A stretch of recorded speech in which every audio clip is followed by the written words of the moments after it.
Crianças que cumprem com o desejo dos pais. Esse é o tema que nós vamos desenvolver no vídeo de hoje, sempre muito brevemente e de uma forma superficial para que as pessoas nos entendam em casa. Mas vamos falar sobre aquelas crianças que de alguma forma são super educadas, super bem, super obedientes, que de alguma forma fazem aquilo que os pais gostam, que não dão problema, que não dão trabalho, que não choram, que não brigam, que não contrariam os pais. Crianças sempre muito obedientes, geralmente elogiada pelos pais e que de alguma maneira se transformam na menina dos olhos do pai, na medida em que vão cumprindo com aquilo que eles imaginam que os pais gostariam que eles fossem. Ou seja, são crianças que se especializam em plena sincronia, em uma intensa sincronia, numa profunda sincronia com os pais, decodificam aquilo que eles imaginam que os pais gostariam que eles fizessem. Então vão se especializando em serem aquilo que os pais elogiam, que os pais gostam, que os pais ficam fascinados, que os pais chamam os adultos, as outras pessoas da família para verem, fazem videozinhos, colocam, postam nas redes sociais de alguma maneira, e que depois na vida adulta vão se afastando da vida pessoal delas, do projeto pessoal delas. O projeto pessoal dessas crianças passa em determinado momento a ser aquilo que ela imagina que os pais gostariam. Portanto, o que é mais autêntico e verdadeiro dentro delas fica esquecido, fica de lado. São pessoas então alienadas de alguma forma do seu projeto de vida, porque passam a ser crianças, entre aspas, obedientes, cumpridoras com o projeto que elas imaginam que os pais gostariam que ela tivesse. Então se especializam em fazer coisas que chamam a atenção dos outros, em especial dos pais, e na sociedade ocupam um pouco essa posição de serem pessoas que se destacam olhando para as coisas que não são delas. Então são pessoas que construíram a sua personalidade através de identificações com aspectos dos pais, e esses aspectos especialmente que eles detectam como algo fundamental para terem o amor dos pais. São pais geralmente narcísicos, com o qual a criança, através do qual a criança cumpre com o ideal narcísico dos pais, sendo aquilo que os pais gostariam que ela fosse no pensamento delas, no mundo interno delas. E de alguma forma isso se encaixa realmente com o narcisismo dos pais, que ficam muito felizes, muito contentes, elogiam, destacam, valorizam e de alguma forma até premiam a criança por ser dessa forma, sem se importarem ou sem enxergarem na profundidade que essa criança vai se alienando do seu projeto, ela vai se despersonalizando daquilo que é o mais importante, mais fundamental para ela, vai se construindo em função do outro e não em função dela mesma. Então é uma pessoa frustrada, carente, que de alguma forma não tem um projeto de vida pessoal, não é criativa e assim sucessivamente, mas é cumpridora, é uma pessoa que de alguma maneira desperta uma certa atenção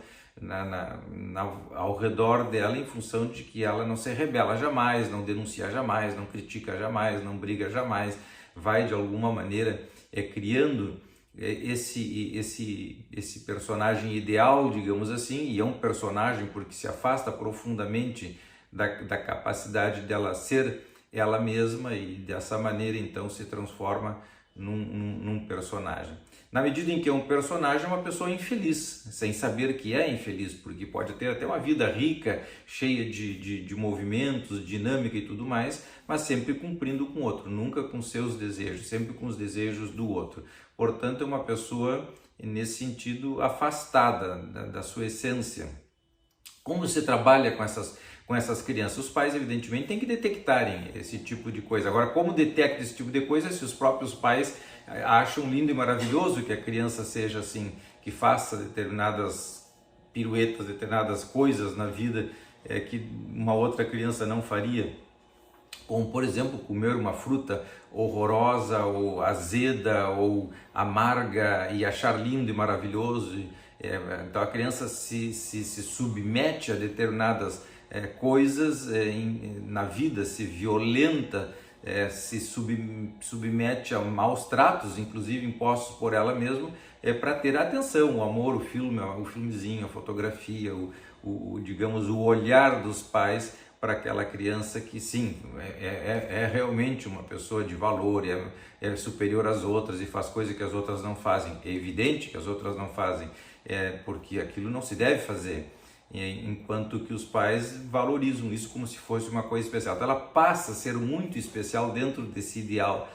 de cumprir com esse ideal de ser uma pessoa que faz coisas que as outras não fazem. Ela, de alguma maneira, ela termina ocupando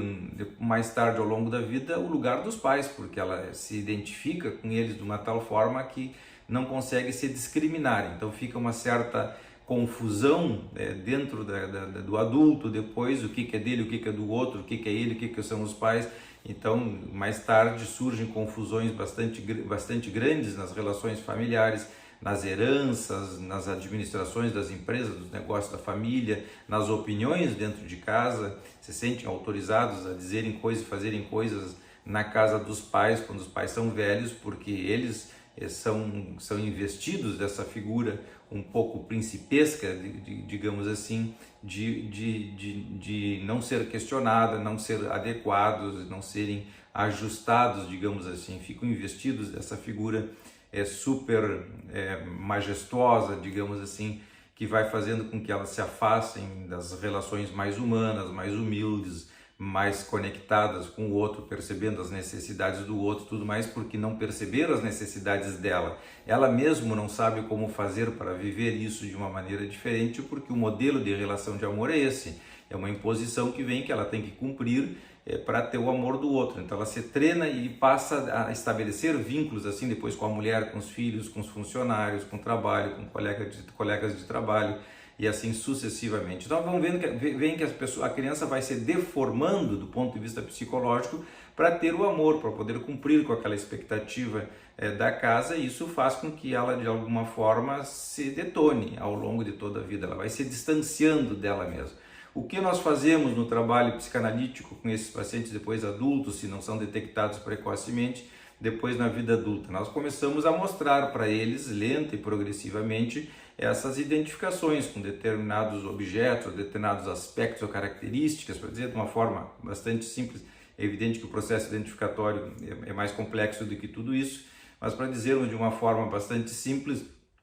a criança, nós vamos mostrando então para esse adulto que ele foi se identificando com aspectos que não são deles, que não tem que ver com a essência dele. Então nós ajudamos o indivíduo a se olhar, a se revisar, buscar a sua essência. Então ele se desencaixa dessas identificações, se desidentifica, sempre tomando cuidado para que ele não se desestruture psiquicamente, se enlouqueça, se psicotize, ainda que momentaneamente, e depois volte a se integrar no modelo identificatório através de identificações mais satisfatórias para ele, com outros objetos amorosos, com outras pessoas, com outras situações na vida, que vão ser muito mais eficientes e vão permitir então que aí sim ele comece a ser ele mesmo, tenha um próprio projeto de vida, que ele ocupe o seu lugar na história, na família, no trabalho,